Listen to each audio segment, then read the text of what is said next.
Welcome to the Friendly Moms Club podcast with Jen and Karlee. We're the new mom friends you didn't know you needed. We are creating a safe space to bring moms together, lighten the heaviness, and find joy in the everyday moments. Together, we will share our own experiences of being new moms while navigating the topics we wish more people talked about. Join us every Monday to hear us skip the small talk and dive right into the uncomfortable.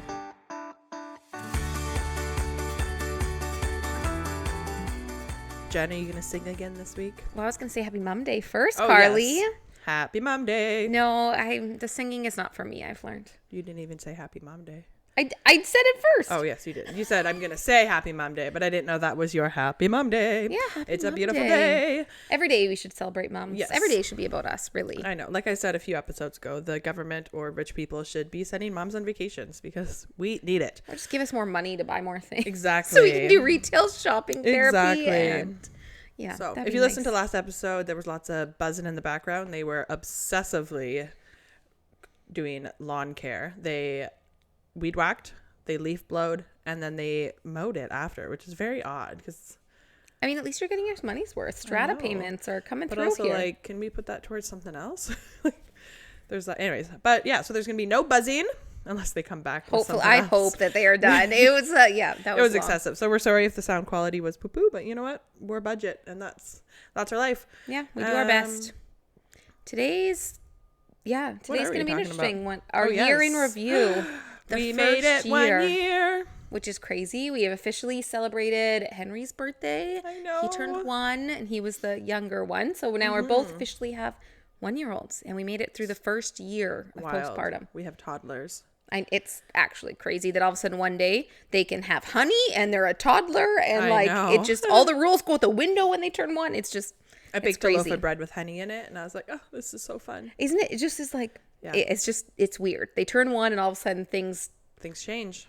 And everything is like, oh, if they're under 1, that these things matter. And then they don't change when they turn 1. Like, they're not supposed to have cow's milk before 1, and then they turn 1, and all of a sudden, oh yeah, you don't need formula or breast milk, you just give cow's milk. And it's like, well, it's a gradual process. I know, but I felt like I had to stop. And bottles, you're supposed to stop. Like I don't know. It was a big change. And so today we just kind of want to reflect back on that first year and some of the things we kind of didn't expect. We learned. This is our 1 year in hard. review. It was a doozy. There was a lot. There was a lot of things I didn't expect. There were things I expected that were then harder. And this things we learned about ourselves. Exactly. This won't really be like a how to survive the first year, but maybe we should do that. This is more of like this is what happened to us. We are on the other side. We survived. We didn't expect this. Yeah. I don't know. Well, let's start it off. What's something that you learned about yourself this year, Karlee? I learned that I am very good at just putting my head down and getting through and working, and then not focusing on myself, and then building resentment, and then blowing up because I'm angry because nobody's taking care of me when I need to take care of myself. Mm-hmm. Yeah. Especially like the first 6 weeks, I didn't experience this as much because I was kind of on a high, like a adrenaline high of having a baby. And then after that is when it like really started to kick in that like I'm not taking care of myself. Nobody's taking care of me anymore. And then the resentment towards my husband built up. And then Henry wasn't sleeping as well. And then that's when I was like, okay, whoa. Like, this is not going to work. This is not sustainable. This is not healthy. It's also just not fair to me. So then that's when we kind of had to make some changes. But that same feeling ebbed and flowed for the entire year, where I would kind of put my needs on the back burner, and then the resentment would build, and then I would blow up, and then I'd realize that I was angry and resenting at people, everyone, the world, because I wasn't taking care of myself. So that I learned about myself, that I'm very good at putting myself last, but then it also makes me really angry. It's not actually a healthy thing to do. No, not at all. Yeah, but it's... Yeah. I have learned... What about you? Well, just on that is that I see that in so many moms. Like it's a common theme. It's not just you. Definitely. Like I experienced it, but just also in so many of our mom friends. It's something that I've noticed is that moms seem to have this innate ability to just power through, not sleeping, not eating well, not exercise. Moms do nothing for themselves and they keep going and going. It's like the Energizer Bunny, except we're not recharging. We're just, for whatever reason, we're just keep going and going and going. And it's just so unhealthy. And it's so much easier to see in other people, but you don't see it in yourself. But you're doing it out of like a sacrifice for your family because you think that's what's best, but it's actually what's worst for your family. Yes. And kind of on the relationship thing too. And I guess like, not to get into that, 'cause we'll get into that later on, but I just found that it used to be like me and my husband there for each other, but I felt very alone in that if I wasn't feeling good, he wasn't there to like take care of me because he was taking care of the baby. So all of a sudden there was that shift. And then I was like, but you used to take care of me. Like, exactly. But it made sense. Obviously he needed to be with the baby, but if like, But you know, needed it too. And it was everyone, just, everyone can see how precious and vulnerable the baby is. Postpartum moms are like just as fragile, just in a different way, but we don't get that same care that newborns do because they are like obviously very fragile. Like they can't even lift their dang heads up. everyone comes to see the baby. Exactly. No one comes to be like, how are you actually doing? Yeah, nobody comes and rubs your back when you're postpartum. Everyone's giving gifts for the baby. No one gives, but like, it's just this idea, like, and yeah, it was just shocking to me. What moms can just power through and just put themselves through continuously day after day, which is, I mean, it's incredible what the body and mind can power ourselves through, but it's just not healthy. And no, not sustainable. And it's just so much easier to see in other people and ever recognizing in yourself. So, For sure. I mean, it's cool what our bodies can do and how little sleep we can function on, but it's not healthy. It's not actually a good thing. So it was an interesting thing to see and to, I guess, experience. Did you find this yourself powering through? Yeah. But then I would just like get to zero. Like I would power out. through and I would burn out, and then I'd have to be in bed for like a day. And I'm like, well, that's not healthy. Like that's not helping good. anybody. Well, I and mean, then it's nice then once I'd in a get while. angry and like same thing. It would just like cycle that I would just completely burn out. Whereas if I would have just done some things to take care of myself more, like I tried. It's hard. It's really hard to find time for you, especially in the beginning months. I got better at it as the year went on, but then I got pregnant and then all that went out the window. So we learned it's easy to put yourself last. It's hard to put yourself first, but that's actually what you need to do the most for your family. Yes. And it's very common. And you might feel really alone. It might be a lonely experience at points. Definitely. And then you feel guilty for putting yourself first. Oh yeah, and then you feel bad for saying like, I need need help. me time.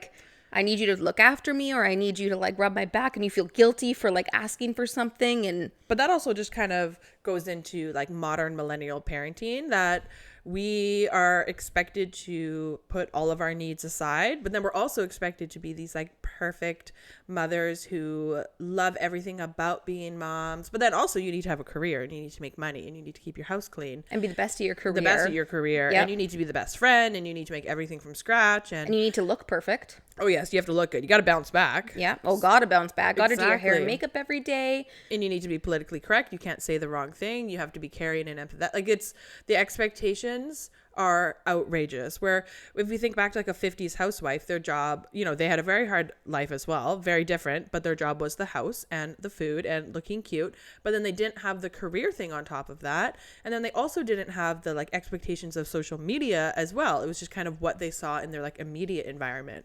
So now we have everything blasted on the internet telling us what we should say, and we have to gentle parent, and we have to baby led wean, and no, you can't add this food, and they can't eat that pouch, and you have to be this type of parent, this type of friend, this type of wife.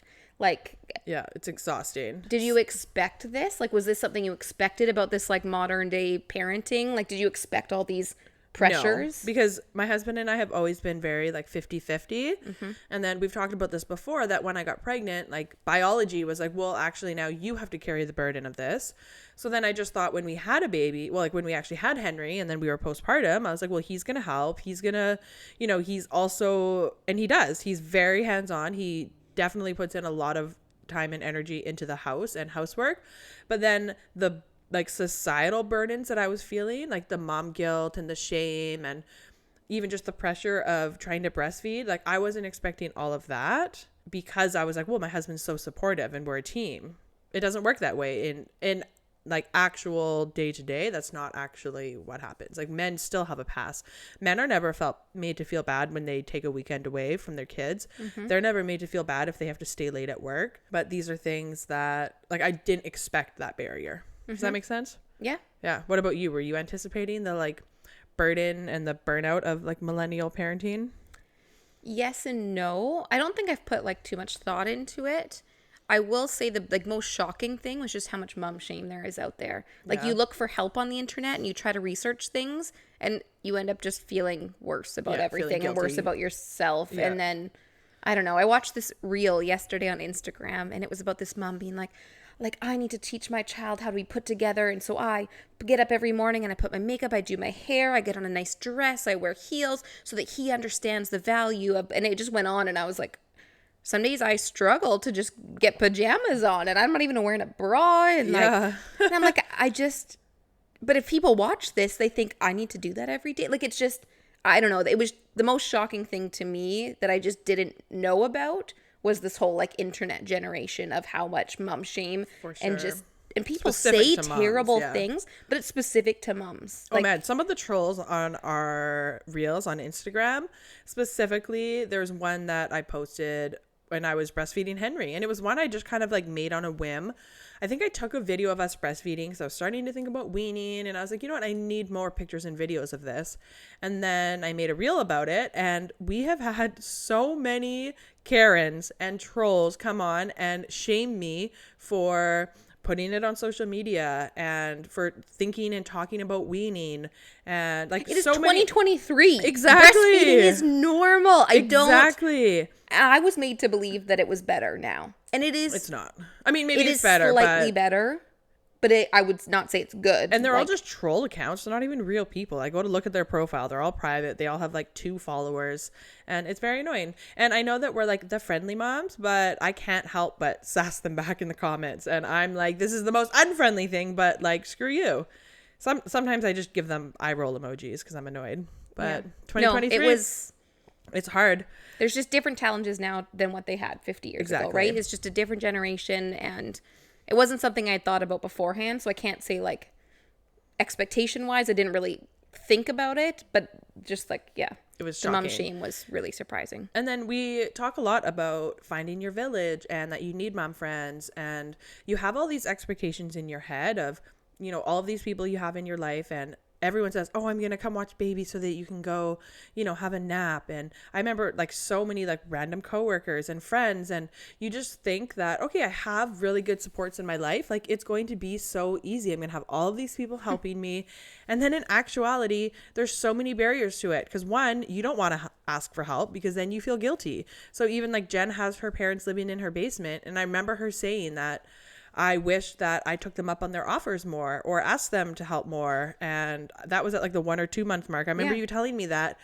And we both have family that are willing and capable of helping, but it's, you still have to actually ask for help. So you may have that village, but like our lives are different. We often don't have family living in our house. So like, yes, they're in the basement, but they're not actually in your space. So it's different. And that's also a cultural thing. Just both of our families, it's like we only have, like, we're not all under one roof and like that, like cohabitate, you know what I mean? So, and then you think about like, oh, well, I have all these friends and we're going to do all this fun stuff. But when it actually comes down to the day-to-day life, like, it is a grind and it is hard to leave the house. And not all your friends are going to show up for you. Exactly. That was a hard, like, yeah, big realization. Yeah, it's just people who say they're going to do certain things. It just might not happen, and not because they're a bad person. Just, no, it's easy to make empty promises, right? Sure. Or to text something and say you're going to do it. But like following through and doing it is another story. And I'm not faulting anyone. I'm sure I did it tons to people with kids beforehand, but you see it more when you're on the other side, exactly. I guess, right? And I think relationships change a lot postpartum. Yeah. You, like, one thing I didn't realize was how many mom friends I was going to make that were all going through the same thing at the same time. But then a lot of my friendships changed in ways that I wasn't expecting. Friends that I have always been close to, some I've drifted apart from. Either, like, some of them have kids, some of them don't, but we're just in different life stages right now.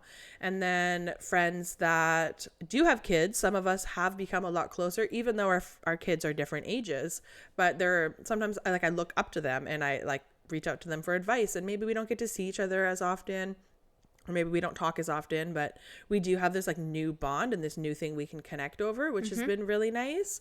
But there is sadness when I look back at the way that I thought some of the relationships would go postpartum with friends and with family, and they're kind of not going that way.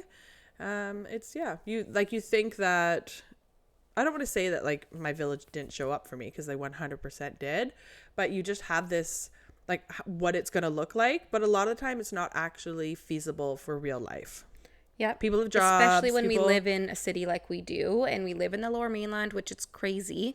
Because I lived in a small town before, and it was totally different. Like, it was so easy to show up for people, and you'd literally Drop see stuff someone off at and- 5 p.m. and be like, "Want to do dinner tonight? Okay, cool. Yeah, let's do dinner tonight." And there was no planning, no like, it was just last minute all the time.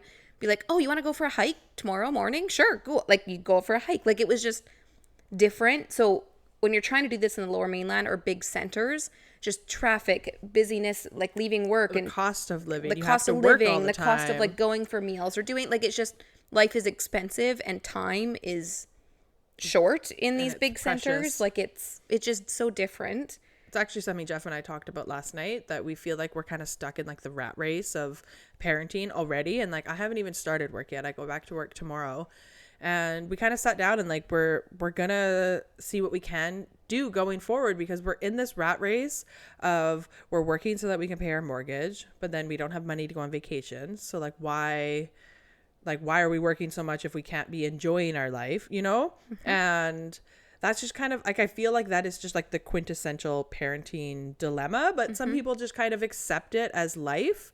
But reflecting on this last year is making me realize, like, what do I actually want? Like, I want more time with family. I want more money so we can do things. And that always, like, that isn't just working more. Sometimes it's like changing the way you're spending. So I've actually, looking back on this year, I'm realizing how much my perspective, like, one thing I didn't expect this year is how much my perspective around money would change. Things that I thought were so important, like the nice baby things and new clothes, like, those things aren't important to me anymore, because I can think like, okay, I could buy Henry 3 new outfits and spend, over $100, or I can take that money and we can put it towards a trip we might take. Like, that's almost a night, a hotel. Like, what I'm prioritizing now is completely changing. Like, family experiences are now Exactly, like top of the list of yes. everything, right? And- And spending time together. For sure. And like, I've always been like, we've talked about this, we've both been like thrifty. Like, neither of us are like particularly like frugal, but like thrifty and smart. But like, now I'm really starting to think, like, these last few months, like, every dollar actually really matters, because maybe it means that I retire 10 years earlier, or maybe it means that we can do one extra vacation every year. So the things, my whole mindset on money has completely shifted. Yeah, it is crazy. For me, something that I didn't expect to be so different for me was what I thought about work and my feelings surrounding yes. work. Was always really important to me. Like, getting promotions, like doing well, showing up, and like excelling in your doing a career. killer job, and just like really excelling in that and being the best I can be. And I went back to work, and all of a sudden, like, things that were important to me at work, I just don't care about. Now now what is important to me is like being kind to people, helping other people, like being there and showing up and doing my job and doing it well. But like, Not giving your whole entire self to your job. totally, like, I'm just going and doing my job now. I'm not giving everything to it, which is a Exactly. good way to put it. But like, yeah, things that used to be important to me at work just aren't anymore. Like, things Exactly. that I thought I would care about work 10 years down the road, don't care. Like, now it's family. How can I be home more with my family? There's so much overtime that's been offered, and I'm just like, I want the money, yes, but to be away from my family now isn't worth it anymore. It always used to worth be it. worth it for the money. And then Anad and I would be like, we'll see each other at night or whatever. But now Jordan will be asleep by the time I get home. So is that Exactly. worth it to not see her at all for a whole day for the month? Like, sometimes it might be worth it, or we might have to Yeah. do it for trips or whatever. But everything seems to have changed around like my work goals. Your and like, priorities. I expected to be like thrilled to go back to work and excited, and like, it just wasn't the case. And it was very surprising to Your me. priorities around life and money and relationships, everything changes. And even going back to work, I don't actually know what it's going to be like yet, because I haven't started. But maybe this is something we can talk about in the future, is having boundaries at work. So we both work very like high paced, stressful jobs, and the expectation that you give all of yourself to your job. And that is something that really negatively affected me when I was pregnant, because I was used to giving everything to my job, and then all of a sudden I didn't have as much to give, and it was affecting my family life. And my goal going back to work is to have better boundaries at work, like either being more firm on making sure I'm getting breaks, or even just like the emotional toll I allow it to take on me, because I don't have that capacity anymore. Totally. I didn't have it before, but I still gave it. So it's hard because we both strive to be like professionals and excel in our careers, because that's just the kind of person we are. But then how do you have those boundaries without then like no longer caring about your job? Like it's really hard. Very Let me hard tell to you, navigate. it's been about 2 months and it is. Yeah. So maybe we need to have somebody come on who's like some sort of like career coach that can Boundary settings in the workplace. Exactly. And like help us navigate that, because neither of us want to be slackers at work. Yes. Neither of us want to be those people that are just going through the motions. And we've always loved our jobs. Like we are proud and love what we're doing. Just right now in the capacities, it's just not, it doesn't match our family needs and wants. Don't have that energy. So like how do you still give 100% at work? Like it's almost like you need to like well, that's a hard word. Compartmentalize. Yeah. You have to compartmentalize your feelings. When you're at work, and you give it everything you have. And then as soon as you leave, like you're now in like family brain. And I don't know, that's hard to do. It was really hard. And then with going back to work means daycare. And that's a whole nother, we do want to do episodes on the daycare and work transition. Definitely. Because it's a big one. But just very quickly to touch on it, that it's hard. So something that I also didn't let go. Something that I didn't expect is that I wouldn't be able to let go. And so that had to do with other people caring for Jordan, even my spouse caring for Jordan, and then a daycare setting, like someone else completely that's not even family caring for her. And that actually, just quickly before you go on, goes back to like having a village and then allowing your village to actually be your village. Totally. Two separate things, right? Yeah. You could have them all showing up and being eager and able to help. But if you never allow them to help, it to happen. Yeah. Then like, and for me, I thought the same thing. Like Nanad and I are very 50-50. I thought for sure we would just like split all the responsibilities. I wouldn't be that like default parent and bear the burden of everything. But I made myself bear the burden. Like he never made, he's very capable. Yes. And I didn't have to, but I just, all of a sudden, like I needed to know every time she peed, pooped, what it looked like, what consistency, how much she was eating, when she ate. I needed to know it all. If he did it, he needed to tell me the rundown of it. Like he couldn't make any decisions on his own. I was just so detail oriented and I needed to know it all. That's also a little bit of a postpartum anxiety thing too. Yes. The control and having to track everything, having to know everything. Yes. And it's so hard to let go when like your brain isn't functioning in the same way because you went through all these hormonal changes, lack of sleep. And then we're also both predisposed to postpartum anxiety. Yep. So maybe I just thought I'd be better at it. Yeah. Like, I just thought I'd be like, I'm easygoing. Like, Nanette's so great. Like, I have a great husband. Like, we'll just share the responsibility. And it wasn't that he wasn't ready to take the responsibility. It was that I couldn't let it go. And so then that happened with like him. He was the first one. And then letting go with family. And then like leaving her for a couple hours with family was like with my sister, with my parents. Like that shouldn't be that hard. Like I trust them completely. So why couldn't I leave them? Like they were there. You can't let go. That village was knocking. They're ready to help. And then all of a sudden you go back to work and now you need to trust them at a daycare. Stranger. Like complete strangers in a different place with other children and they're not one-on-one. Like I know. It's a big shift. The letting go was really hard. And that was something I still have to actively work on. But it's an important thing to recognize. But it was just completely unexpected. It totally blindsided me. So looking back, do you wish that you let go more? Yes. Yeah. Earlier. Especially in like letting your village in more. There's nothing wrong with knowing what's going on with your child. It's when it's controlling it, like when it's taking over your mind. And you need to let go eventually if you're going to do any type of daycare, even for school, any type of childcare, people babysitting, getting a babysitter like from the neighborhood or something like.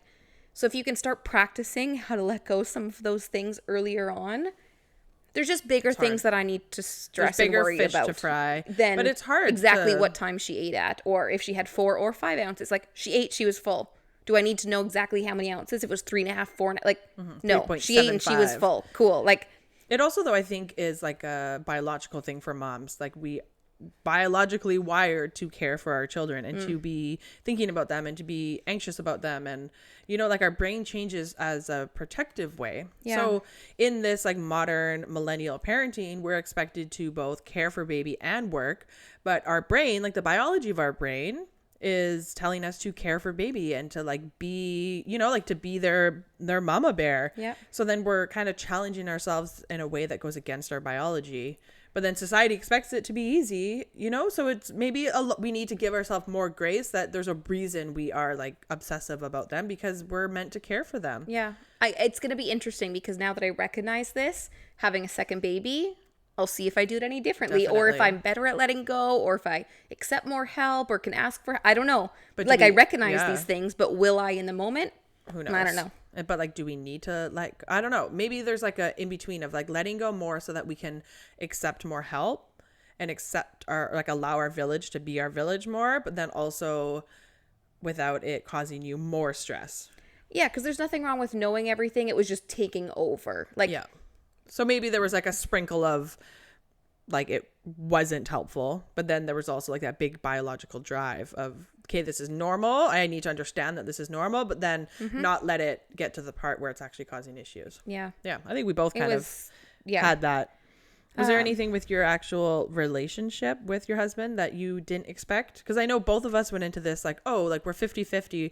We're going to be the best team. We have strong relationships. Yeah. We are solid. We're good to go. And I don't think we had anything major. The biggest thing, like we didn't fight. We didn't like have these big blowouts or anything, but we just were like roommates. Yeah, going through the motions. We just like, we rarely sat with like just us. Like we were going, especially in the beginning, like you do this while I do this, and we were taking turns, and you sleep while I do this, and then I'll sleep when you do this. So we weren't actually spending time together. Like your relationship was the last priority. It just felt like we were roommates. Yeah. And then a couple times, like because Karlee mentioned my parents lived downstairs, when she was sleeping, we'd be like, okay, we're just gonna go to Walmart, and then we'd go and like hold hands and walk around Walmart. And so once we started like how romantic doing those little things, like it's nothing crazy, but it was just something for us that we would talk. Guys, yeah. We would try to not just talk about our child the whole time, like actually talk about us and how we're feeling. And so I just thought we were so solid that nothing would change. And then just all of a sudden one day being like, you feel like my roommate, you don't feel like my husband and my partner anymore. And I didn't like that feeling. Yeah. Like I liked feeling close to him. There's a reason you married him. Yeah. I didn't realize how, like, I've talked about this before, like the resentment I had. And a lot of that was because both of us were putting ourselves last. We weren't taking care of ourselves, and that built resentment already. And then we weren't taking the time to actually do things and connect as a couple. So I think there's so many reasons, but looking back, I didn't expect us to kind of grow so far apart, but then also become so close at the same time. Yeah. Like I didn't real. There's a whole new connection. It's a whole new connection. Like we made life together, and that brings us together. And like we have this human who is literally 50% me and 50% him. And that is like the most bonding and connecting thing. But then at the same time, there was days he felt like a stranger. There was days where I was like, I can't even look at you. I'm so annoyed by you. I didn't expect that first year to have such volatile emotions. Like one moment I have never loved him more, and then the next moment I'm like, literally leave me alone. And a lot of that was us not prioritizing our relationship. So that has changed in the last few months, now that we've kind of recognized that and kind of were like, hey, let's be friends. Let's actually put our let's be friends. This is a wild concept. Right. Yeah, that I was not expecting that. The first few months, or the first 6 weeks, it was like absolute bliss. We're like, we have the best life and the best family and we love each other. And then it was like rage and resentment kind of on and off for like 8 months. And then we're like, okay, let's cut it out. Let's be friends. Let's find a way to bond. But that's not really what I thought was going to happen. But we've talked about this with relationships. There's a reason you actually, I feel like it's biological, but I didn't expect it to happen to me. Yeah. I was like, we're going to be fine. Everyone thinks they're invincible, right? Like their relationship, their, Yeah. I think one of the most important things, like something to keep in mind about having a baby, is that the number one thing to expect about having a baby is the unexpected. Everything is going to be, you know what I mean? Like the only thing you can prepare for is that it's going to be chaos and that things aren't going to go as planned. Like that's to be expected. And I think a lot of people don't like, or they hear it, but they're like, no, I'm planned. I researched. I did. It's going to do like, you know, it's going to follow but this really path. Unexpected things are going to happen. Unexpected feelings, like, and it's how you manage to like roll with it and deal with it and then work on it, recognize it. And one of the hardest things is to recognize it. I think when you're in those trenches, you just don't notice that your relationship isn't a priority anymore. You don't notice that maybe your husband is not doing well. And like my husband was dealing with some PTSD, and it took me longer than it should have for me to recognize it. but I was in the trenches with Jordan and not yeah. sleeping, and I was dealing with my own stuff. But just that disconnect, right? It's hard to just even recognize it. So Definitely. And I looking back, expected myself to kind of like deal with the unexpected better. Like I was like, okay, like I know there's gonna be unexpected things. I know that, like I'm gonna roll with the punches, but I didn't expect myself to struggle so much with the unexpected stuff and the inconsistencies. was there an unexpected emotion that you felt that you didn't expect? I was not expecting so much like repressed grief and like sadness to come out. I thought that I had worked through those things in counseling before I even got pregnant. And then when I was pregnant, a lot of that came up, as I've talked about. And I thought that I kind of worked through that. And I didn't realize I had so many emotions around my childhood that I hadn't dealt with. Even like seemingly like petty things. So like feeling left out, feeling left behind, like with friend groups as a child. And those things came up. Either I like saw it in Henry or I think postpartum is such a vulnerable time, and your brain actually goes back to like you need love the same way you did as when you were a child. Mm-hmm. So I think that I reverted back to like wanting to feel those things and like wanting to feel included and wanting to feel loved and important and special. And like mm-hmm. A lot of things that like a lot of kids deal with, but I didn't realize to feel those things as an adult. Yeah.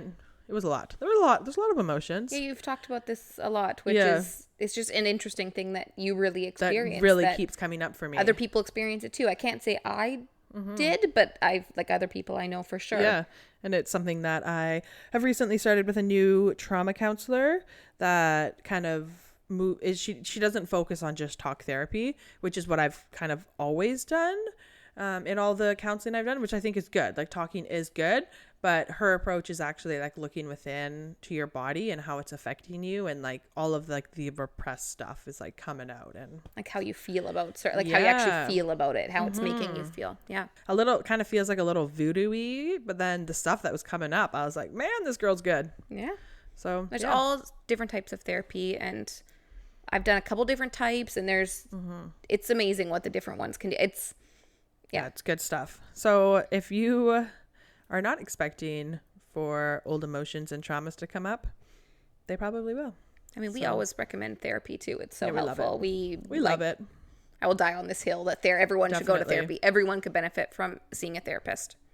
At least checking in a couple times a year. Everyone should be like. If you think that you don't need it, that probably is a sign that you actually need it the most. And it's okay to like be resistant towards it initially, and just knowing that you're uncomfortable with it. Yeah. And that like, isn't there saying something that like things that like make you feel uncomfortable is usually a sign? I don't know. But there's growth in the uncomfortable. Oh, that's it. Yes. Yeah. Speaking of things that I was not expecting to come up, I just assumed that by 1 year postpartum that I would be back at my pre-pregnancy weight and like lost the baby weight without like considerable effort. And I fully recognize like this is not important. And I always knew that my body would like look and feel different because, I made a baby, I birthed a human, but I kind of thought I'd be back to kind of like my pre-pregnancy size or weight. And especially since I was breastfeeding, I just like assumed that by 1 year, like, that won't be an issue anymore. Well, let's reveal one of the myths of breastfeeding is that breastfeeding doesn't automatically make you lose weight. No. Several moms experienced this. They went in being like, the internet, everyone has said, you breastfeed, you're going to lose all that baby weight. Kickstarts your metabolism. You're good to go. Like breastfeeding is so good for you. I had a coworker tell me that breastfeeding is the best diet a postpartum mom can go on. And now that I look back, I'm like, that's not true for everybody. Yes, a lot of people do lose weight when they breastfeed. I actually gained weight while breastfeeding. And you are hungry when you're breastfeeding. Yes, like you need to eat to sustain your supply and just like energy. And so breastfeeding does not equal weight loss. Also, weight loss does not equal like good and needed and necessary. Like it's okay. To do with your worth. Exactly. Mm-hmm. Yeah, that's fine. But I had this preconceived notion that 1 year postpartum, I would just be, myself again. But that's not true. Also, I'm realizing like it's not important. Mm-hmm. But when reflecting on this year, that is something that came up for me. Yeah. And we've talked about this before. It doesn't matter what size you are. people that could be a size 2, like their hips might change and all of a sudden their size 2 stuff doesn't fit, and they're not necessarily bigger, but your body just changes. It's just different. Things that used to be comfortable on you, all of a sudden you're like, oh, I don't like the way this feels on my body anymore, just because literally like your hips maybe got wider, or like things might have just shifted in your body and you're just not as comfortable, or you just don't wear it the same. Yeah, you don't wear it the same. So it's not like about a size thing or a weight thing. It's just your body changes, and it's hard. So I think what you're trying to tell everybody is go buy Lululemon Align leggings. Yeah, high-waisted, actually. The super high rise. Super high rise. So Lululemon Align. They're rarely in stock, which is very annoying, and they only come in like 6 colors, which is also annoying. But the super high rise Align leggings, they will literally last forever. And lots of different sizes and shapes. They just like contour to your body. And they're just soft, like buttery soft and comfortable. I have a pair from before pregnancy that I still wear. They are not the super high rise because they were in this really fun camel color. They're fine. They're just, I prefer the super high rise. And then I got a pair of the super high rise in one size up when I was like 12 weeks pregnant. I wore those my entire pregnancy. And then I wore them all of postpartum. And even now, that like I am smaller than I was when I was initially postpartum. I'm not like fully back to my pre-pregnant. Well, I don't want to say back. I'm not the same size as I was before I got pregnant, and they still fit. So they like, I fluctuated like 50 pounds, 60 pounds in there, and they fit like a dream. So yeah, that's what Jen is trying to say. Buy yourself some Lululemon Align leggings, super high rise. Yeah. I also thought that I would be back into my pre-pregnancy weight, and here I am. Yeah. 7 months pregnant almost. 7. Which is insane. Shocking. Like, just never thought I would be here. So you expect the unexpected. Wild. Yes. Including maybe pregnancy and fertility. I was going to say, looking back, you probably, for your first year postpartum, were not expecting to be pregnant. No, this was not in the plan. This was not expected. It's brought on a whole other range of emotions, and it's really hard to parent a baby and to be the best mom for a baby when you are struggling with pregnancy. And I mean, I think that we'll eventually make an episode about, like, we talked a little bit about family planning and adding on, but like how how it actually feels, and like being pregnant with another child and spreading your love around. Like, it's hard to imagine You're loving say something else. Oh, that's what got us in this situation.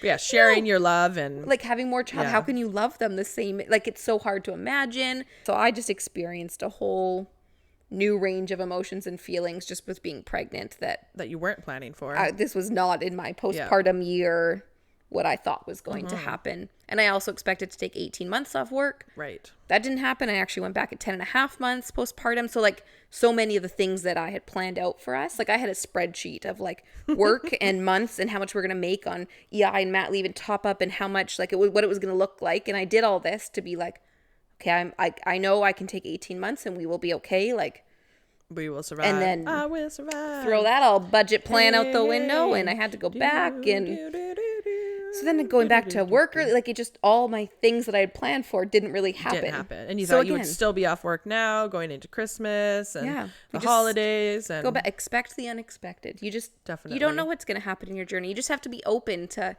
meeting new people, letting people help you, like learning. Okay, just the evolving. Easy stuff.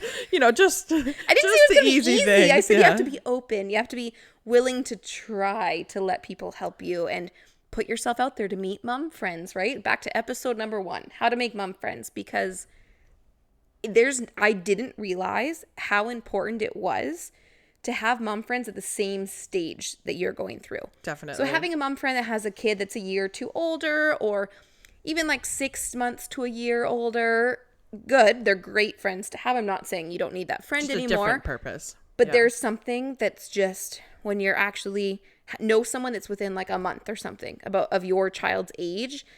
Just when you're at 3 a.m, you're both awake feeding, or like you could have someone to message that they're going through the same regressions or teething, and you can talk about all these big life changes and like getting into feeding and what methods and child safety, like someone to actually like that's going through all of this. I didn't realize that was so important, and that was going to be a game changer for me. But maybe people because a lot of people go through mat leave without kind of, not saying not making friends, but like that they kind of just go through I don't know how to say this nicely. Some people don't make a lot of mom friends that are new friends in mat leave for either by choice, or they're just not able to, or they happen to have a lot of friends that have kids in a big range. But looking back now that we both had that experience, I can't imagine not having that. I never would have thought about it. It just kind of happened. It did, just very organically. I'm very grateful it did, and I couldn't imagine doing it without having at least one mom friend who was in the similar stage that you were in. Even if it's maybe somebody you see at the library every week and then you text once in a while. Yeah, we're not saying you have to go out with them every day or every week, but like someone that you can talk to, I think is the most important, and message throughout the day. And on those hard days when there's just a bond. You just connect in a way that it's harder to connect with other friends, spouses, family. Spouses don't know it. They don't get it. Your parents are going to tell you what they did, but what they did 30, 40 years ago is very different parenting than what's, recommended now. Like there's different research, and they're going to tell you advice that they mean well. It is coming from, what they did, what worked for them. Okay, well, cool. That was a long time ago now. There's new research out. We don't do that anymore. So, it is a lot. Getting fired up about mom friends. So, I know, but it's an important thing. I know. We both are like, this changed our postpartum experience. We couldn't not talk about this today, because when we look back at our year in review of all the emotions, the relationship changes, like all of the hard stuff we experienced, the constant like good thing that we both didn't expect was this like mom friend village that we would make, and how impactful it helped us, how impactful it was. Definitely. So when you look back on your year in review, what kind of like main emotions do you feel? That's like if you go back to work and someone was like, how was your last year? I'm going to get that tomorrow, but I know, but you don't give those people honest answers. I know, that's true. Okay, so if someone asked me at work, I'd be like, oh, it's pink, great. Of course. But so maybe not if somebody asked you. Maybe if you wanted to like journal or write, like how would you summarize your first year? Okay, so this is a saying I use for something else. And I told Karlee it beforehand, but this is kind of the way I would summarize. Like the hardest thing I've ever done that I don't want to do again. Like I'm so excited to get on to the next stages of her life, like Jordan's life.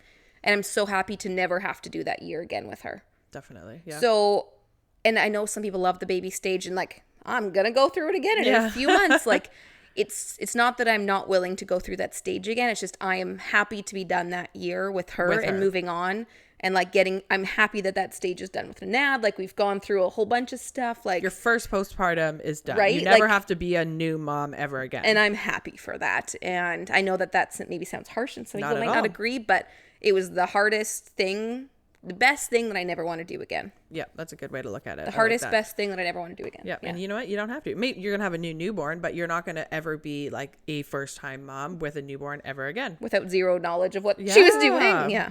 Okay, what about you? I actually look back with like a lot of joy and like happiness. Like I feel very grateful, and I feel very I don't want to use this silly cliche word, but I do feel very blessed that I had such a wonderful postpartum, because I struggled so much in pregnancy and just like in general in life. Like I just feel like I've just struggled a lot, partly because of my own issues. But this last year was really wonderful. It was the hardest, like exactly what Jen said, the hardest thing that like I never want to do that as like a first time mom ever again. But I actually do feel excited to hopefully have another mat leave and newborn stage, because I did really like the newborn stage. But yeah, looking back, it definitely was not as, I don't want to say hard, because it was so hard. But I think maybe I just was able to find a lot of the joy and the excitement in it. And 99% of that is because of the like great mom village that I did meet. And they got me out of the house and they got me doing things. But yeah, I think looking back, like I am filled with like a lot of like happiness, where maybe that's not a super common experience. Like I know a lot of people look back with like sadness and regret because they did struggle so much. But I almost feel like for once, I'm like, I don't even want to say I had it easy, because I've done so much work. Like I really enjoyed it. I liked it. Which is amazing. And I don't look back at pregnancy that way. And like, I had a lot of breakdowns. I had a lot of tears. My husband and I went through lots of ups and downs. And I did have like a lot of like repressed deep emotions come out. But, the mental breakdowns aside, I really enjoyed it. Going into it, everyone says that mat leave sucks and that it's so hard and you're not going to enjoy it as much as you thought. It's not like a vacation. It's Yeah. And like, it's not a vacation. It's work. Like, you are working every day, all day. You're on call 24 hours a day. It's very hard, but it was something that for me, I found very fulfilling, and I was actually able to enjoy it, which surprised me because I think I anticipated just having an awful time. I didn't think I'd be able to like just manage surviving. well. Yeah, I thought that I was going to be surviving, but I was pleasantly surprised. And I think, actually, I don't know if I've ever told you this story, but when I was like 39 weeks pregnant, I was out for lunch and I ran into, well, there was a lady who came in with this teeny tiny little newborn, like so small, probably like 6 or 7 pounds. And they were telling me like, oh, yes, I just had this baby a couple weeks ago. They were actually premature, so that's why they're so small. And she said, like, I want you to know that it can be good. Everybody talks about how hard it is, and it is hard, and I'm not sleeping much, but it also is so enjoyable and can be so wonderful. And that really stuck with me. Randomly, like a couple weekends ago, I actually ran into her at a baby store. And I saw her and I went up and I like asked her if that was her. And she was like, oh my goodness, yes. And like, we had this really nice like reconnection and we talked about it. And we both acknowledged that like, everyone tells you it's going to be so hard, but there's so much joy you can have in it as well. And I honestly think that one conversation we had before I had Henry, I think it was like I think I got induced like the next day. Like, it was very, very close together. And I think that completely changed my perspective. So that's a really cool story. Yeah. I don't know if I told you that. And she's actually a midwife and she doesn't work at my hospital. I think that like, maybe if you haven't had a baby yet, or you're going to have another postpartum, like, yes, it's hard. There's lots of tears. It's very difficult. It's one of the hardest things I've ever done. It's probably the hardest thing I've ever done. And I don't know if I want to go back and relive it, but it also can be so enjoyable. And I think sometimes it's a mindset shift. Sometimes it is just like not like a privilege, but like, I don't know.